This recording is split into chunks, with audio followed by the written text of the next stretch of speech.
Hey everybody, मैं सब शालिनी। आज मैं मोस्ट इम्पॉर्टेंट क्वेश्चन लेके आई हूँ बायोलॉजी का। तो इसमें से पहला क्वेश्चन है, अंगोरा ऊन प्राप्त की जाती है। अंगोरा ऊन किससे प्राप्त की जाती है?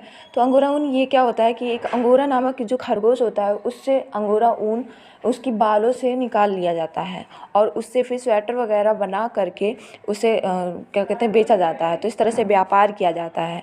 तो ये किससे प्राप्त किया जा रहा है? लोमड़ी से तो होगा नहीं। ऑप्शन ए में लोमड़ी एक प्रजाति से, ऑप्शन बी में है तिब्बती मृग की एक प्रजाति से, ऑप्शन सी में है भेड़ की एक प्रजाति से, ऑप्शन डी में है सशक अथवा बकरे की एक प्रजाति से। तो ऑप्शन डी जो होगा वो राइट होगा, क्योंकि ये एक सशक अथवा बकरे की एक प्रजाति से प्राप्त किया जाता है। और इसका ऊन जो होता है ना वो सफ़ेद हो गया, चॉकलेटी गोल्डन कलर में हो गया। और तो और इसका जो स्वेटर होता है बहुत ज़्यादा सॉफ्ट होता है, मुलायम होता है और ये गर्माहट देता है। तो ये अंगोरा ऊन क्या कहते हैं, शशक अथवा बकरे की एक प्रजाति से प्राप्त किया जाता है। तो इसका राइट आंसर शशक अथवा बकरे की एक प्रजाति से। नेक्स्ट क्वेश्चन की ओर चलते हैं। तो नेक्स्ट क्वेश्चन में क्या कह रहा है, सर्वप्रथम विषाणु की खोज किसने की? तो विषाणु की खोज किसने की सर्वप्रथम? ऑप्शन ए में दिया है एडवर्ड जेनर, ऑप्शन बी में लीनियस, ऑप्शन सी में है इवानोवस्की, ऑप्शन डी में है स्मिथ। तो इसमें जो होगा राइट आंसर वो होगा सी, इवानोवस्की ने विषाणु की खोज की। तो विषाणु क्या होता है, ये एक कोशिकीय होता है, ये एक कोशिकीय होता है और ये क्या करता है, ये लिविंग सेल्स होता है उसके अंदर ये रिप्रोड्यूस करते हैं। बहुत ज़्यादा मात्रा में ये रिप्रोड्यूस कर जाते हैं लिविंग सेल्स के अंदर। और तो और विषाणु से जो होने वाले रोग होते हैं वो क्या क्या हो सकते हैं, चेचक हो सकते हैं, चिकन पॉक्स हो सकते हैं, इन्फ्लुएंजा हो सकते हैं, रेबीज हो सकते हैं, एड्स, हैजा, पेचिस, टाइफाइड। तो इस तरह के ये सब विषाणु से फैलने वाले रोग होते हैं। और तो विषाणु से एक मेन रोग रेबीज होता है जो कि कुत्ते के काटने से होता है। तो इसका राइट आंसर क्या होगा, इवानोवस्की ने विषाणु की खोज की थी। नेक्स्ट क्वेश्चन देखते हैं, निम्न में से एक मीन है, मीन मतलब मछली। अब यहाँ पे मछली का क्या मतलब है, mean, cuttle fish, flying fish, फ्रे फिश, सिल्वर फिश। तो इसमें से जो मीन हो गया ना वो फ्लाइंग फिश होता है। तो फ्लाइंग फिश जो होगा वो राइट आंसर हो गया, फ्लाइंग फिश। फ्लाइंग फिश का ये क्या करते हैं, इनके जो पंख होते हैं ये शिकार से बचने के लिए, ये समुद्र में रहते हैं, ठीक है, शिकार से बचने के लिए ये अपने पंखों का यूज़ करते हैं और ये उड़ जाते हैं और फिर ये वापस आ जाते हैं। तो इनके पास पंख होते हैं, इसीलिए इसे फ्लाइंग फिश कहते हैं। और ये कहाँ पाए जाते हैं, अंडमान निकोबार में, बंगाल की खाड़ी के आसपास भी पाए जाते हैं। तो इसमें राइट आंसर क्या होगा, फ्लाइंग फिश। नेक्स्ट क्वेश्चन की ओर चलते हैं, मनुष्य के सूंघने की क्षमता को नियंत्रित करता है। तो मनुष्य की सूंघने की क्षमता को ऑप्शन ए में दे रखा है घ्राणेंद्रिय पाली, ऑप्शन बी में है ऑप्टिक पाली, ऑप्शन सी में है सेरिब्रम, ऑप्शन डी में है इनमें से कोई नहीं। तो एक क्वेश्चन और पूछा जाता है कि मानव मस्तिष्क का कौन सा भाग है जो मनुष्य के देखने व सूंघने की क्षमता को नियंत्रित करता है?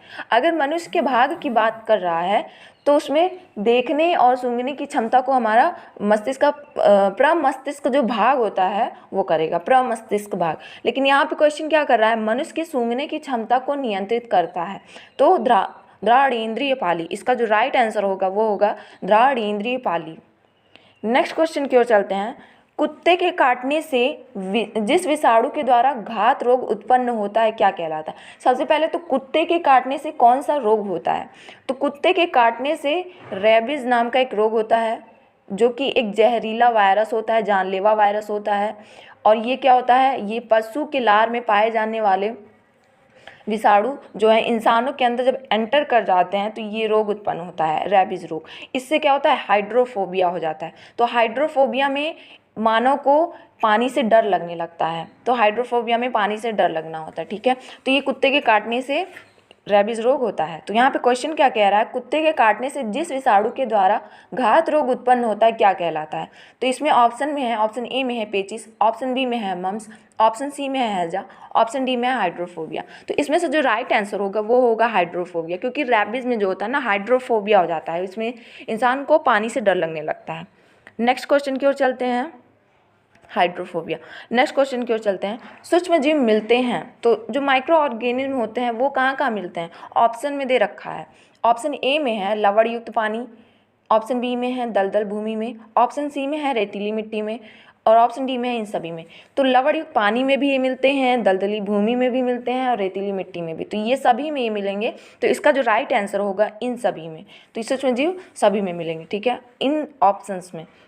नेक्स्ट क्वेश्चन की ओर चलते हैं। जो रोग गृह मक्खी द्वारा नहीं फैलता है, यहाँ पे बोला है नहीं फैलता है। पेचिश जो होता है ये फैलता है, हैजा भी फैलता है गृह मक्खी के द्वारा, आंत्र बुखार भी फैलता है, एक अमेबियासिस होता है वो भी फैलता है गृह मक्खी के द्वारा, जो एंटमीबा हिस्टोलिट का होता है। तो इसमें बोल रहा नहीं फैलता है, तो इसमें जो राइट आंसर होगा वो होगा ऑप्शन बी, डेंगू बुखार जो होता है वो गृह मक्खी के द्वारा नहीं फैल रहा है। तो डेंगू बुखार किसके द्वारा फैलता है? एक एडीज नाम का जो मच्छर होता है उसके काटने से डेंगू बुखार हो जाता है। इसके जो सिम्टम्स होते हैं, बहुत ज़्यादा हेडेक होना, वॉमिटिंग होना, हाई फीवर होना, तो ये सारे लक्षण दिख सकते हैं डेंगू बुखार में, और ये 5 से 7 दिन में स्टार्ट होते हैं लक्षण दिखना। नेक्स्ट क्वेश्चन की ओर चलते हैं। पेंगुइन चिड़िया कहाँ पाई जाती है? तो पेंगुइन चिड़िया कहाँ पाई जाती है? ऑप्शन ए में है दक्षिण अमेरिका, ऑप्शन बी है अंटार्कटिका, ऑप्शन सी है अफ्रीका, ऑप्शन डी है उत्तरी अमेरिका। तो इसमें से राइट आंसर जो होगा वो हमारा पेंगुइन चिड़िया कहाँ पाई जाएगी? अंटार्कटिका में पाई जाती है, तो अंटार्कटिका राइट आंसर होगा। नेक्स्ट क्वेश्चन की ओर चलते हैं। लिटमस निम्न में से मिलता है? तो लिटमस बता दूं तो लिटमस जो होता है हमारा लाइकेन से मिलता है। तो लाइकेन क्या होता है? लाइकेन ये एल्गी और फंजाई का मिश्रण होता है, मतलब ये एल्गी और फंजाई से मिल करके बनते हैं। तो एल्गी और फंजाई सिम्बायोटिक एसोसिएशन करते हैं, मतलब एक साथ रहते हैं, सजीवी एक दूसरे को लाभ देते हैं। एल्गी क्या करता है? ये प्रकाश संश्लेषण करता है और ये भोजन बनाता है, और ये क्या करते हैं? ये फंजाई यानी कवक को दे देते हैं। शैवाल भोजन बना करके कवक को दे देते हैं, वहीं कवक क्या करते हैं? ये मिनरल्स वाटर ये शैवाल को दे देते हैं। तो ये एक दूसरे से सिम्बायोटिक मतलब सहजीवी रह रहे हैं एक दूसरे के साथ। तो लाइकेन से जो है लिटमस बनता है, और लिटमस का मेन काम क्या हो रहा है कि जो अम्ल और क्षार होते हैं, एसिड एंड बेस, इसमें जो अंतर पता करने के लिए हम लिटमस का यूज़ करते हैं। तो लिटमस हमें लाइकेन से मिलता है। तो ऑप्शन ए में दे रखा है जीवाणु, ऑप्शन बी में है कवक, ऑप्शन सी में है शैवाल, ऑप्शन डी में है लाइकेन। तो इसका जो राइट आंसर होगा वो होगा लाइकेन। नेक्स्ट क्वेश्चन की ओर चलते हैं। निम्न में बैक्टीरिया से फैलने वाला रोग होता है? तो बैक्टीरिया से कौन कौन से रोग फैलते हैं? बैक्टीरिया से आंत्र ज्वर भी फैलते हैं, तपेदिक, प्लेग, हैजा, डिफ्थीरिया, टिटनेस, निमोनिया, और मम्स, चेचक, और तो बैक्टीरिया से मम्स नहीं फैलेगा, चेचक फैलेगा। तो इसका जो राइट आंसर होगा वो होगा चेचक। नेक्स्ट क्वेश्चन की ओर चलते हैं। पौधों को नाम देने वाले विज्ञान कहलाता है? तो पौधों को नाम देने वाला विज्ञान क्या कहलाता है? ऑप्शन ए में है पहचान, ऑप्शन बी में है वर्गीकी, ऑप्शन सी में है वर्गीकरण, ऑप्शन डी में है नामकरण। तो इसमें जो राइट आंसर होगा वो होगा वर्गीकी। वर्गीकी को टैक्सोनॉमी भी कहते हैं। इसमें जो है प्लांट्स का क्लासिफिकेशन करते हैं, और किस तरह से एक सीरीज़ में करते हैं कि सबसे पहले क्या किंगडम हो गया, फाइलम हो गया, क्लास हो गया, ऑर्डर हो गई, फैमिली हो गई, जीनस हो गया, और तो और स्पीसीज हो गया। फाइलम होगा सिर्फ एनिमल्स में। अगर प्लांट्स की बात करें तो वहाँ पे डिवीज़न लिखा जाएगा, फाइलम की जगह डिवीज़न लिखा जाएगा। तो ये टैक्सोनॉमी होगा इसका राइट आंसर, यानी वर्गीकी, जिसे हम टैक्सोनॉमी भी कहते हैं।